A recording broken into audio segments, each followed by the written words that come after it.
કેમ બેટા બહુ વાર લગાડી? જોને માં, આપણા બોર કે કૂવામાં એક ટીપુય પાણી નથી. છેક ચંપક કાકાના બોરથી પાણી ભરીને લાવીશું. હવે એમના બોરમાં પાણી 600 ફૂટ ઊંડું ગયું છે. ખેતી માટે પાણી નથી ને એમનો ઊભો પાક સુકાઈ રહ્યો છે. શું વાત કરે છે બેટા? પણ પીવાનું પાણી તો મળશે ને? માં, આ પાણી ક્યાં પીવા લાયક છે?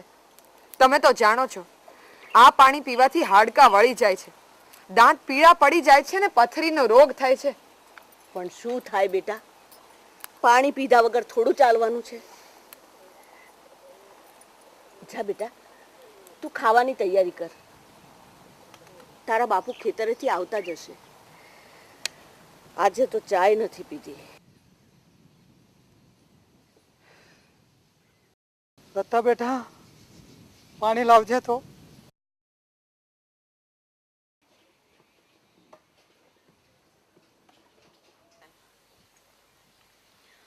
બાપુ, તમારી આંખમાં આંસુ?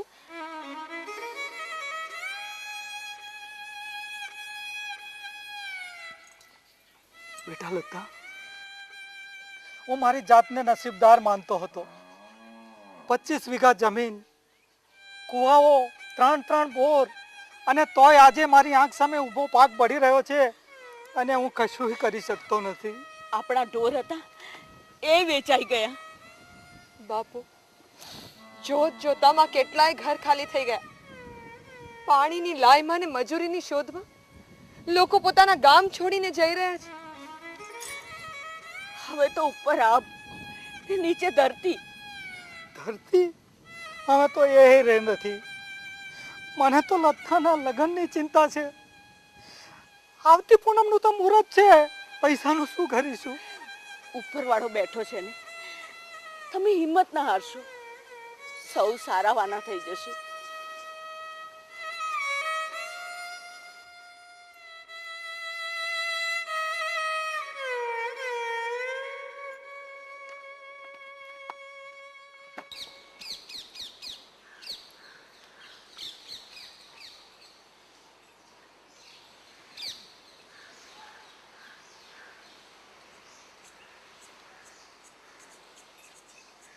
પ્રતાપ પટેલ, ઘરમાં છો કે? ઓહો, આવો. કેમ છો? સારું છે. અને ઘરે બધા મજામાં ને? બધું બરાબર. અમારા રાકેશ કુમાર કેમ છે? બધું બરાબર. આવો બેસો. આવો, બેહો ભાઈ, બેહો. ના, મારે તમારું પાણી નથી પીવું.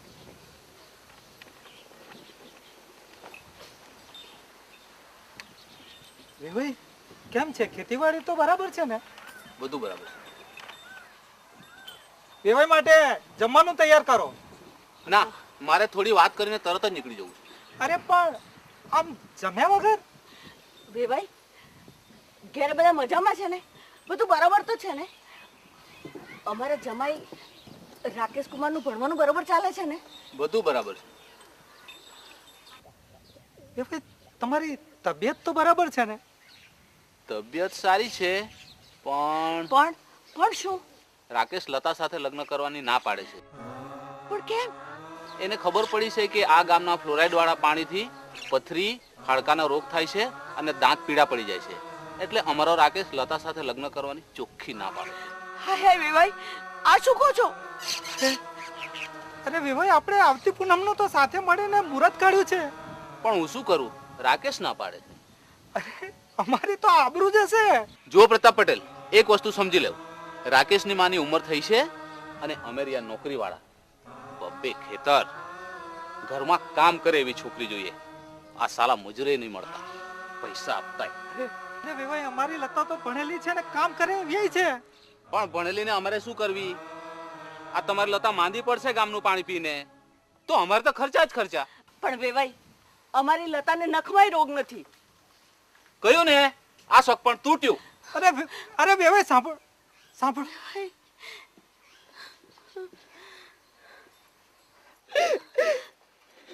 અરે બેટા, એમ હારી જાય થોડું ચાલે.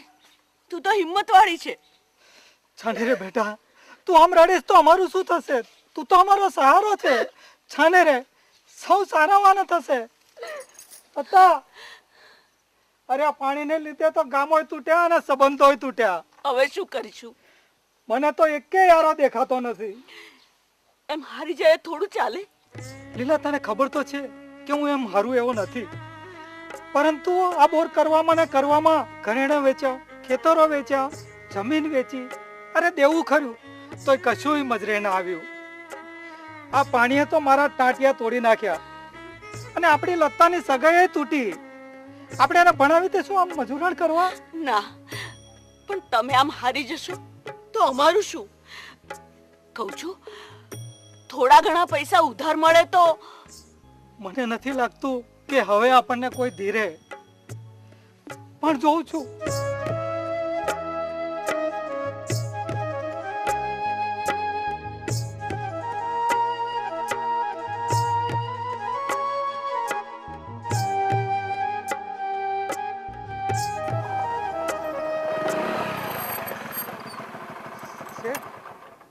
શેઠ, હું તમારે ત્યાં જ આવતો હતો. મારે થોડા પૈસાની જ જરૂર છે. પૈસા કેવાને વાત કેવી? પહેલા એક કામ કરો, આગળનો હિસાબ ચૂકતે કરો, પછી બીજી બધી વાત. શેઠ, થોડી ધીરજ રાખો, હું તમારા પૈસા આપી દઈશ શેઠ. અરે ભાઈ, ક્યાં સુધી ધીરજ રાખવાની હવે? શું કરું શેઠ? પાણીની આશાએ મેં ત્રણ બોર કરાવ્યા. છેવટે 600 ફૂટે મને પાણી મળ્યું, તે ક્ષારવાળું અને ફ્લોરાઇડ વાળું. આ પાણીથી મારી જમીન બગડી અને ઉપજે ઘટી. મારા તો બધાય પૈસા શેઠ પાણીમાં ગયા. જો ભાઈ, મારે તારી કોઈ વાત સાંભળવી નથી. તારા કુવા કે બોરમાં પાણી ના હોય તો એમાં હું શું કરું હે? અને હા, હું અહીંયા તારું જળ સંકટ સાંભળવા માટે નથી આવ્યો. મને 1 મહિનાની અંદર પૈસા જોઈએ એટલે જોઈએ, સમજો? શેઠ, હું મજૂરી કરીને પણ તમારા પૈસા ચૂકવી દઈશ શેઠ. તારે જે કરવું હોય તે કર. મને મારા પૈસા જોઈએ એટલે જોઈએ જ, બસ. શેઠ, મારી પર દયા રાખો મને. શેઠ.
સાંભળો છો?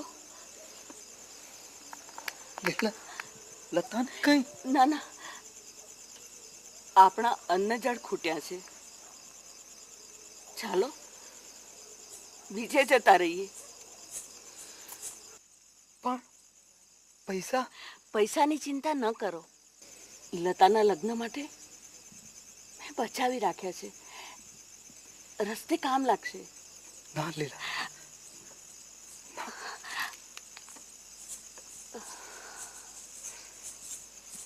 મારું મન ઉઠી ગયું છે.